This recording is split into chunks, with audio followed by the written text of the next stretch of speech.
Día agitado en Venezuela, día de alta tensión política. Podríamos decir que con marchas multitudinarias en Caracas y otras ciudades exigiendo una transición política, entre otras cosas, enfrentando bloqueos de seguridad y represión con gases lacrimógenos cerca del Palacio de Miraflores.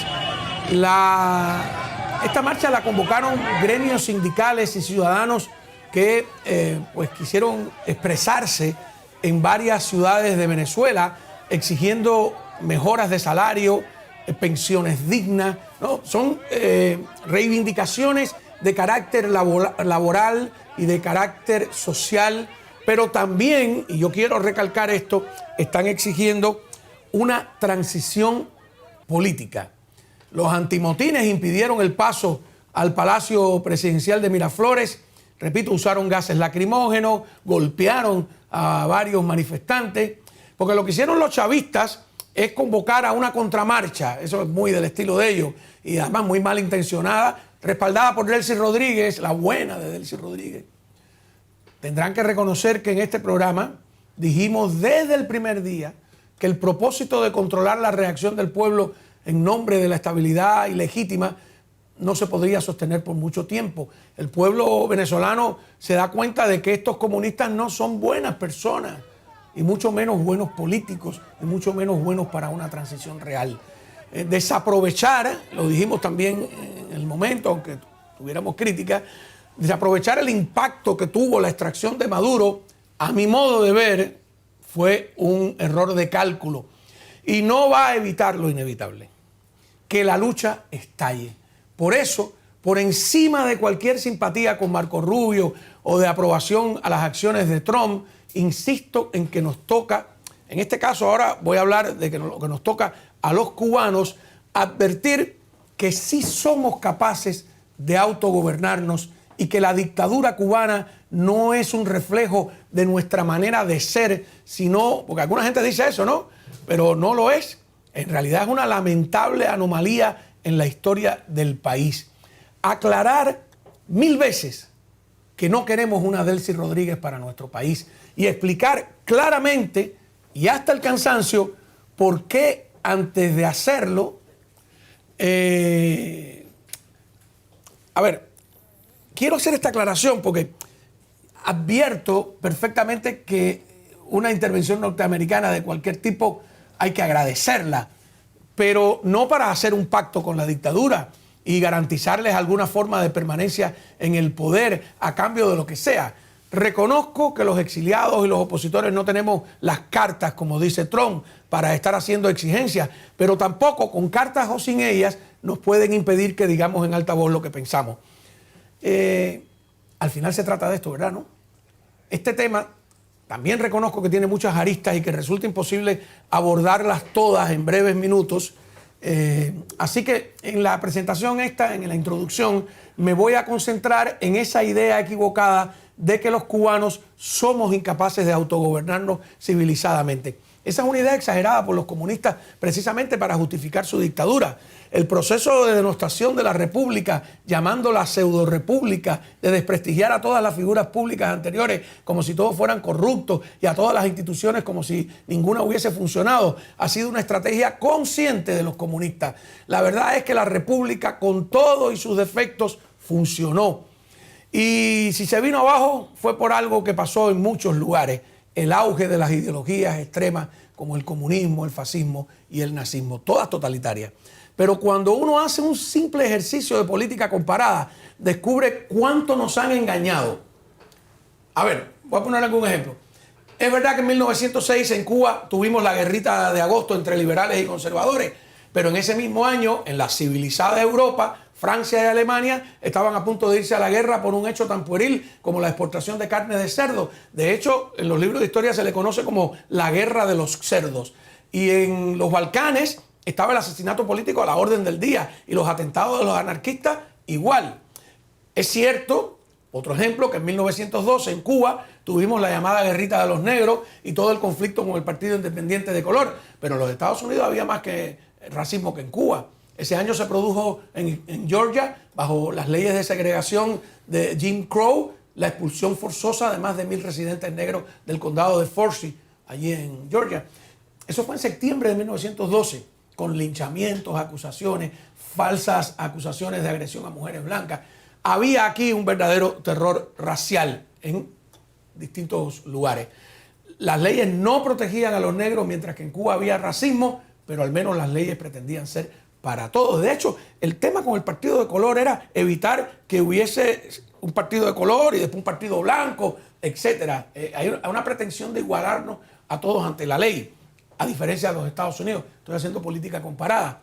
Otro ejemplo, es cierto que los cubanos en 1917 tuvimos la revuelta de las chambelonas, nuevamente entre liberales y conservadores, pero ese mismo año en Europa se estaban despedazando y llevaban ya 3 años de guerra, la primera guerra mundial que costó la vida a 40 millones de personas. En esa época y desde antes, los europeos emigraban a Cuba en búsqueda de una vida mejor y más segura. Es cierto, otro ejemplo, que en 1933 tuvimos el problema con la endeble dictadura de Machado, pero en 1933 en la culta Alemania Hitler llegaba al poder y el nazismo iniciaba su imparable carrera hacia el Holocausto. Es cierto que en 1936 teníamos otra crisis política con el impeachment injusto por demás al presidente Miguel Mariano Gómez, pero eso no es nada si anotamos que ese mismo año comenzó la Guerra Civil Española, que costó 1 millón de muertos y en la que intervinieron alemanes, soviéticos, británicos, etc. Una mini guerra mundial. Y los españoles emigraban nuevamente a Cuba de forma masiva. Cuba era más estable que media Europa y razonablemente próspera. Avanzaba a pesar de los agujeros negros de la política. Es cierto que en 1939 en Cuba había violencia urbana, pandillerismo político y un sindicalismo desenfrenado, la CTC que dominaban los comunistas. Pero ese mismo año en Europa estalló la Segunda Guerra Mundial y no tengo que decirles lo que significó ese sangriento conflicto. Por cierto, gran parte de la violencia política en la Cuba de esa época era creada por los refugiados de la Guerra Civil Española, por los anarquistas europeos que se fueron a Cuba y por supuesto por los agitadores comunistas apoyados por la Unión Soviética. En Cuba levantaron kolhos, levantaron soviets, eso fue una cosa tremenda, ¿no? No solo fue el realengo 18, no era 18,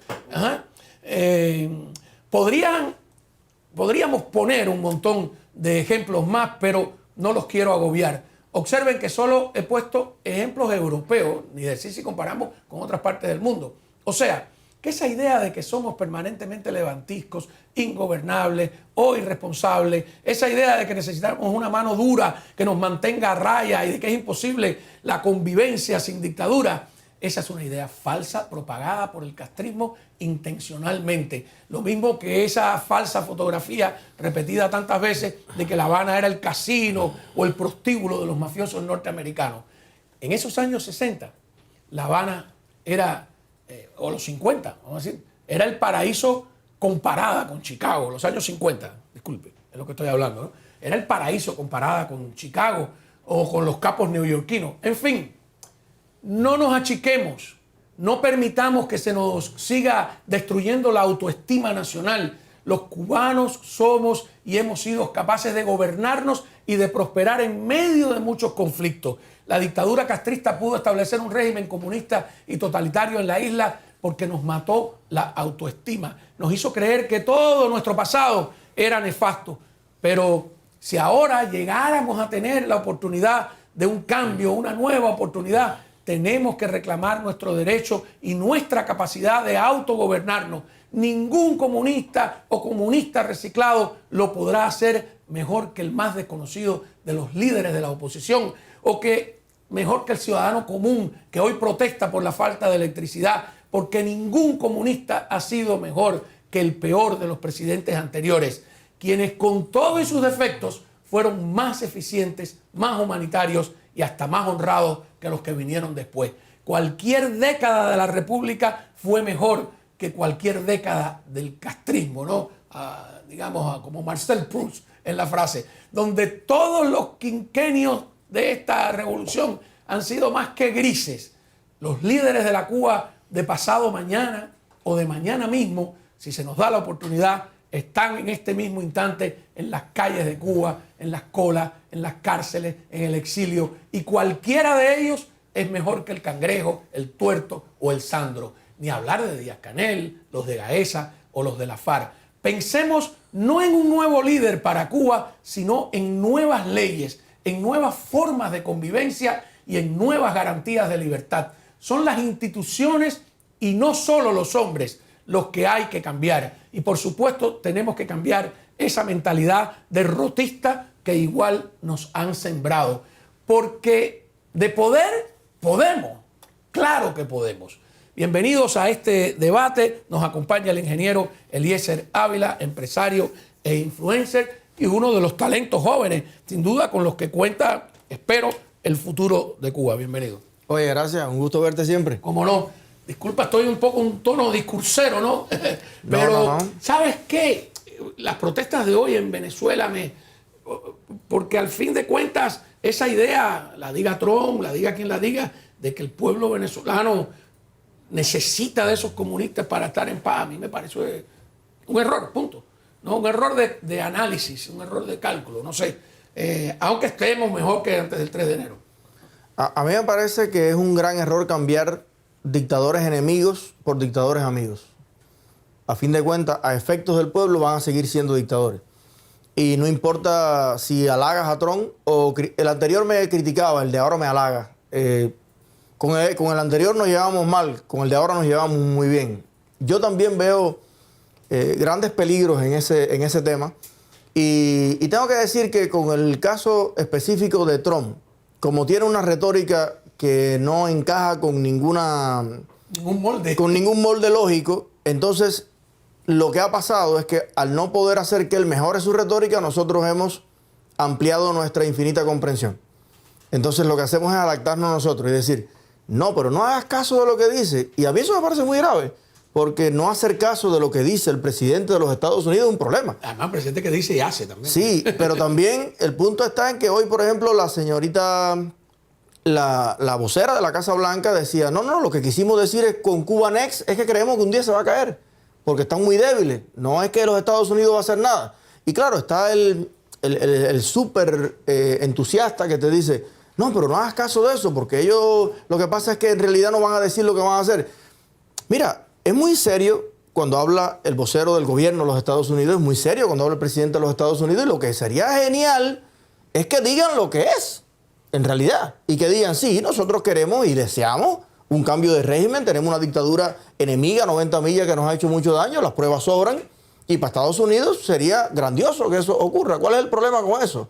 ¿Por qué siempre hay que estar de alguna manera ¿cómo te digo? Tratando uno de leer entre líneas. Yo creo que, como mismo le decimos ya al pueblo que está bueno ya de máscaras, que esto tiene que ser ya claro, frontal y de todo. Y ese es el pueblo que puede ser encarcelado mañana. ¿Qué tiene que el gobierno de Estados Unidos cuidar en la retórica con enemigos ya como Cuba, que el FBI ha dicho todo el daño que le han hecho a Estados Unidos, las instituciones que han pervertido aquí? A mí me gustaría, honestamente, que hubiese una coherencia en el tiempo en eso. Yo creo que todo el mundo quiere que si ya lo de Irán se apacigüe un poco, se enfoquen en el tema de Cuba. Pero yo creo que nadie quiere, y como tú decías, hay que ponerlo claramente arriba de la mesa, que en Cuba pase lo mismo que está pasando en Venezuela. Que el pueblo al final se está dando cuenta que tiene que volver a las calles. El pueblo se está dando cuenta que tiene que continuar la lucha, porque al final se cambió a Maduro por Delcy. El aparato sigue igual. Se cambiaron 5 generales y se pusieron a los que estaban justo debajo de ellos, a los que cumplían sus órdenes. Entonces, ¿se arregló la situación en Venezuela? No. Hoy cogieron palo cantidad los trabajadores que salieron a reclamar mejores salarios.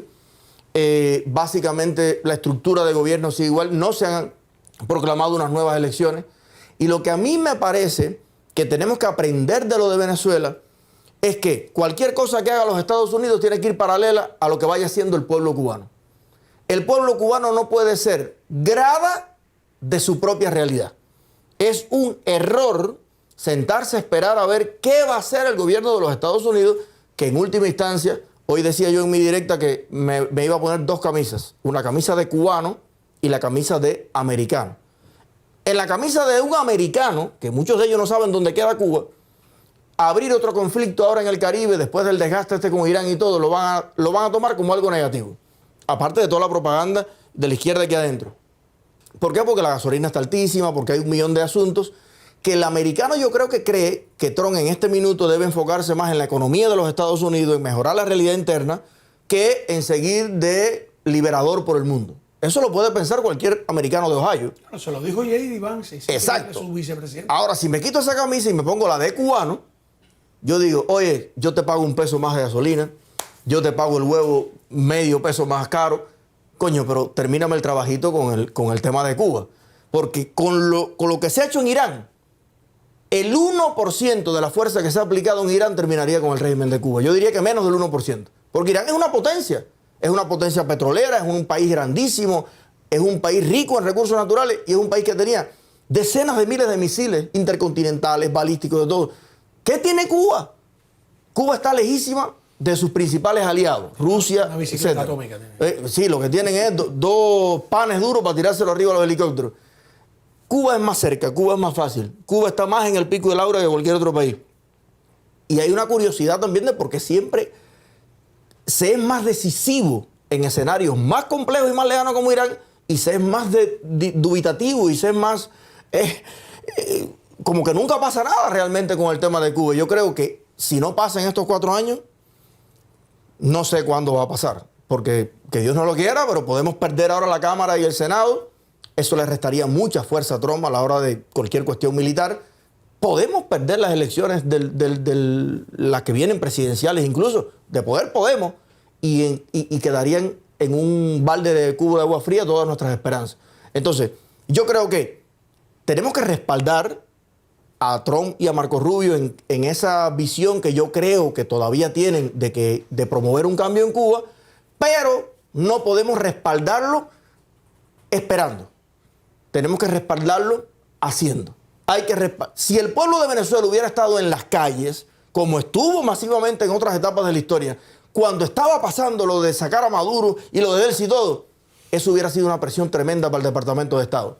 Sí, pero no pasó. Le tiraron un jarro de agua fría que nadie esperaba, ¿no? Confuso, que fue la descalificación de María Corina y la ensalzar a Delcy. Yo creo que todos nos quedamos sorprendidos. Entonces también está el tema de los que miden nuestras palabras en torno a si criticas o no a Trump, porque entiendo que hay una prensa que se dedica 24 horas del día a criticar todo lo que hace Trump. Todo lo que hace Trump está mal, ¿no? Pero el otro extremo de que todo lo que hace Trump está bien, yo creo que puede tener muy buenas intenciones, pero es evidente, y yo aquí lo he dicho varias veces, en los más de una década que estuve yendo a Washington con Telemundo, fui descubriendo la ignorancia que hay sobre Cuba. Y es lógico, porque en el mapa que tiene en la cabeza un norteamericano, Cuba es más chiquito que Ohio, no sé, que cualquier cosa. Cuando Trump dice que hace falta calefacción para Cuba, no es un error menor, porque te sirve a ti para entender que él tiene los conocimientos de Cuba con pinzas, algo que oí desde niño. Eso es un detalle. Pero eso cualquier americano. Ha dicho peores cosas. Ha dicho que en Cuba no hay huracanes. Ah, sí, también. Ha dicho que en Cuba está resuelto el tema del autismo. Sí. Dice que en Cuba no padecen de autismo porque no tienen dinero para comprar vacunas y ponerle vacunas a los niños. El tema para otra cosa. Sí, un en grupo Cuba de no hay barbaridades. estadísticas. Realmente, a ver. Nadie lleva las estadísticas. Es que, mira, ¿cómo te lo digo claramente? Trump es un ignorante completo en el tema de Cuba. Como la media norteamericana, como lo somos nosotros a lo mejor. Exacto. Sobre el tema norteamericano, ¿no? Pero bueno, Marco Rubio es nuestra... Pero no es el presidente. Claro, Marco Rubio, como dijo el otro día, está un emblemático presentador demócrata, es el adulto en la sala. Sobre todo en los temas que tienen que ver con nuestro continente y con el Caribe. Pero no es el presidente. Marco Rubio es la pincha de Marco Rubio, y hay que volverlo a recordar porque a veces creemos que es el presidente. La pincha de Marco Rubio es implementar la política exterior que decide hacer el presidente. Y al único que oye Marco Rubio, al único que oye Donald Trump no es a Marco Rubio. Claro, claro. No, lo vemos con lo de Grenell y todo eso. Tiene una buena relación con Marco Rubio. Yo creo que Marco Rubio es una de las figuras que más influye en Trump, pero no es el único. Marco Rubio está trabajando en el Departamento de Estado y Trump está reunido con otra pila de gente en la oficina oval. Y está la CIA, y está el FBI, y están los intereses incluso económicos, partidistas, de operadores de campaña. Y hay personas que convencen a Trump de hacer algo que a lo mejor Marco Rubio no lo haría de esa manera, no cree que es ahora, o cree que es ahora y no después. Pero cuando le dicen a Marco Rubio, dice el presidente que eso es lo que tiene que hacer. Por eso sería genial que salga de presidente en el 2028, a mi juicio, porque ya sería el tipo que sabe y el tipo que puede. Pero no pierdo la esperanza que en estos 4 años, esa frase que ha dicho Trump tantas veces, voy a visitar La Habana Libre, voy a visitar Caracas, yo creo que él sí ha saboreado la idea de liberar definitivamente a estos países. Pero creo que por otro lado, hay alguien o otro consenso en que le está diciendo, velemos por el interés de los Estados Unidos. Esta gente son súper corruptos, lo cual es bueno para nosotros. En el caso de Venezuela, con el tema del petróleo, con el tema de todo. María Corina, ellos deben tener un perfil muy profundo de ella y de su equipo. Y digo yo, hablando así en los cálculos, el objetivo concreto de los Estados Unidos, que a lo mejor es una consolidación de su seguridad energética, de que los recursos en el área, de alguna manera tengamos acceso a ellos para mutuo beneficio. Pero y dicen, oye, esto es una corriente un poco más, estos son corruptos y estos son de izquierda. Un ejemplo que te pongo. Al final, por aquí vamos a terminar en un camino que es más dudoso que que es una certeza. Lo único que quiere de él y su equipo es dinero. Es un ejemplo que te pongo de conversaciones muy pragmáticas que se pueden dar arriba de una mesa. Y después tú dices, oye, pero ¿por qué no apoya a María Corina? ¿Por qué no?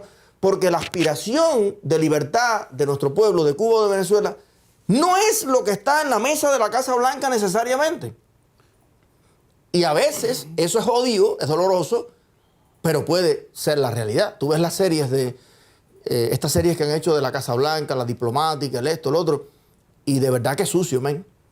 Tú, cuando tienes un acercamiento a cómo funciona esa política real, un hombre de honor, un hombre de principios, un hombre de la calle, de la lucha contra el comunismo, tú dices, man, la política es sucia. Ivanka Trump dijo que no iba a participar más nunca en política porque casi se enferma los nervios. Ella que venía de la calle y de los negocios, cuando entró y vio cómo es el juego de poder adentro, dice, yo no quiero eso. Entonces, una cosa piensa el borracho y otra el bodeguero.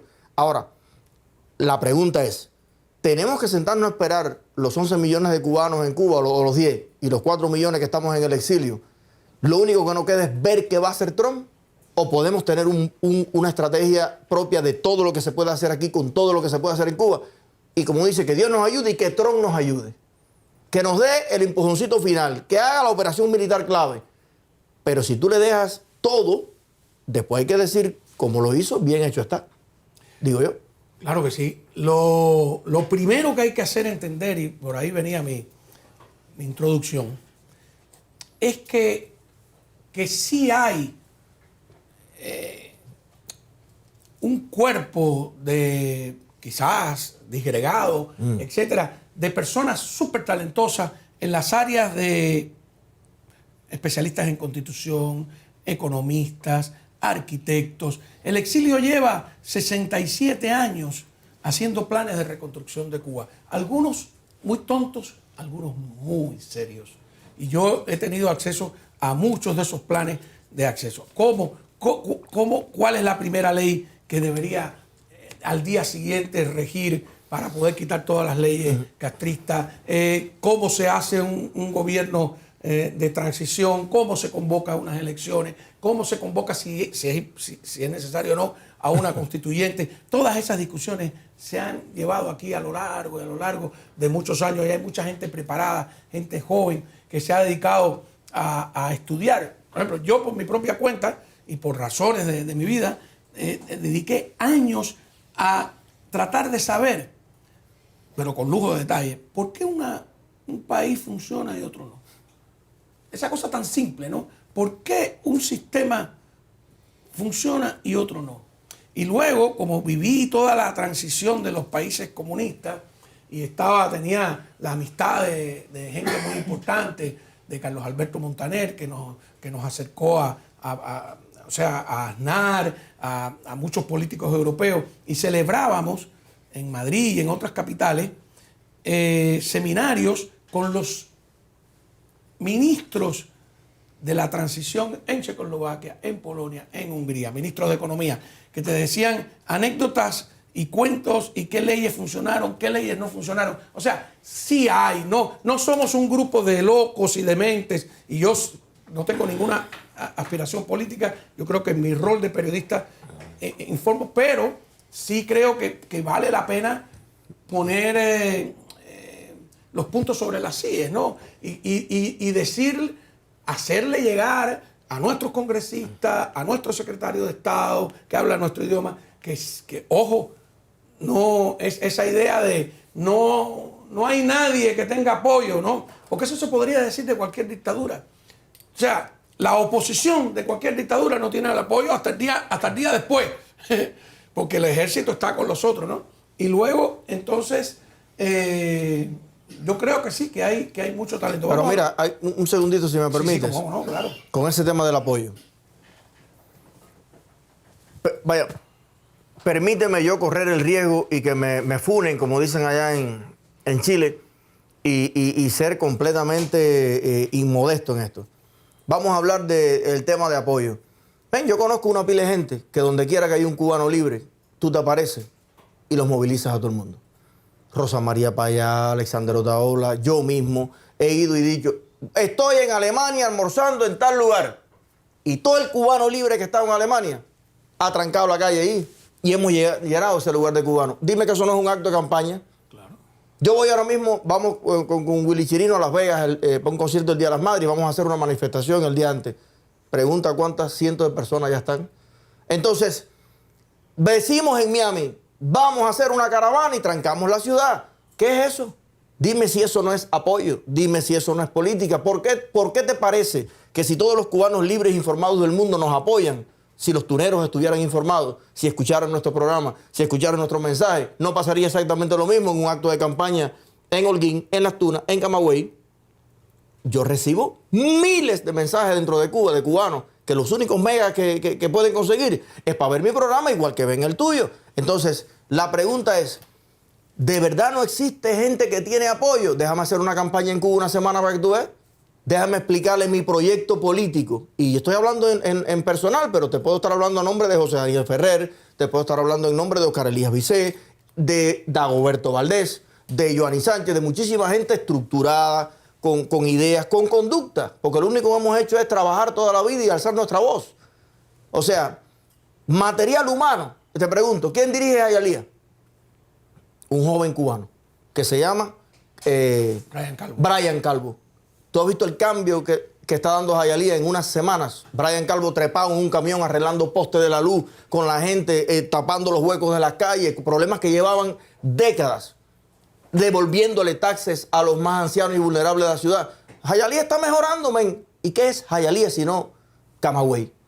Pero, como tú decías, con leyes diferentes, con las leyes americanas, con leyes que funcionan. Quiere decir que cuando tú tienes un sistema, una constitución y unas leyes, unas instituciones sólidas, fuertes y democráticas, mi hermano, los cubanos somos ideales para dirigir eso con responsabilidad. Yo creo que los ejemplos sobran. Nosotros tenemos ahora mismo una cubana que es diputada en Uruguay. Tenemos cubanos que han llegado a ocupar los máximos puestos políticos del país más complejo del mundo, que es los Estados Unidos. ¿Cómo tú vas a decir que no tenemos líderes? Lo que tú decías tienes toda la razón. ¿Cuál es el opositor más destacado de China? ¿Cuál es el opositor más destacado de Vietnam? ¿Cuál es el opositor más destacado de Corea del Norte? ¿Y cómo tú mides el apoyo popular que tiene en una dictadura totalitaria? Eso es un discurso realmente tonto. Sí, pero por ejemplo, nosotros cuando el Comité Cubano por Derechos Humanos y te decían, no, porque a Gustavo Arco no lo conoce nadie. Digo, bueno, pero la culpa no es de Gustavo. El medio tiene... Es como si la culpa fuera tuya. Que le permitan acceder a los medios de difusión o al propio Bofil en su época, a cualquiera de los líderes hoy en día, a Joanny, que la dejen hablar. Si la entrevistan en Cubavisión ya la van a conocer. Claro, ¿verdad? Entonces es una cosa ridícula. Pero dime. Raúl Rivero.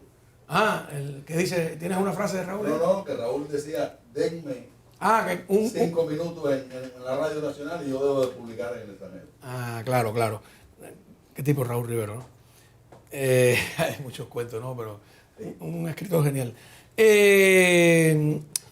Déjame hacer unas menciones y yo le propongo al público una cosa. Que también, o sea, primero dije, tenemos que quitarnos ese complejo de que nos aplasta la autoestima nacional, de no somos capaces de autogobernarnos. Es que lo hemos hecho. Los cubanos, y digo hemos como nación, estoy hablando en un plural majestático tal vez, pero no importa. Los cubanos lo han hecho en el pasado. Y yo puse todos esos ejemplos de, pero que en Cuba, que imagínate que eran levantiscos, que si la chambelona, que si la guerrita de agosto, que si el 33. Compara lo que estaba pasando en otros países, no en Tanganica, en Alemania, en Francia, en Inglaterra, en España, en Italia, cuando en Cuba las cosas iban razonablemente bien. Entonces, el otro tema que yo quiero tocar, y tú de alguna manera lo has adelantado, es ese complejo de creer que tener aspiraciones políticas no es bueno, que es ridículo. Ah, este quiere ser alcalde, este quiere ser presidente. Entonces, ¿qué vamos a hacer? Dejar que los únicos que pueden ocupar cargos políticos son nuestros enemigos. Vamos a discutir eso en solo segundos, pero decirle que si quieren suscribirse al canal, van a tener la ventaja de que le llegan los avisos importantes y las noticias primero que a los demás.